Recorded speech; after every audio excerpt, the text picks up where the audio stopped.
అవును లాయరక్క, మన పప్పి గారు అదే మన మొగుడు గారు క్యా కర్తే హై?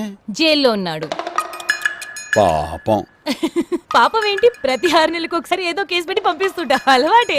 ఏదో అబ్రాడ్ పంపిస్తున్నట్లుగా ఎలా చెప్తుందో చూడండి దొంగమోహన్. మీ ఆయన నీ మీద చేయి చేసుకున్నాడు, తప్పే, ఖచ్చితంగా ఖండించాల్సిందే. కాకపోతే ఆ తర్వాత నువ్వేం చేసావు చెల్లాయ్? కొట్టిన వెంటనే కుక్కర్తో తలపగలు కొట్టేశాను. షర్ట్ చించేసి గోలతో రక్కేశాను. చేయి కొరికేసి కంట్లో పొడిచేశాను. అప్పటికే కోపం తగ్గక ఐరన్ బాక్స్ తీసుకెళ్లి బీచ్ మీద పెట్టాను.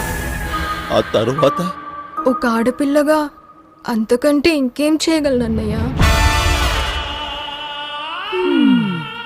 ఒక్క ప్రాణం తీయటం తప్ప అన్నీ చేసేస్తుంది కదూ. వీడికి కేసులుండవు. మీ లేడీస్ అందరికి నాదో చిన్న రిక్వెస్ట్, మొగుడు వెధవనుకోండి,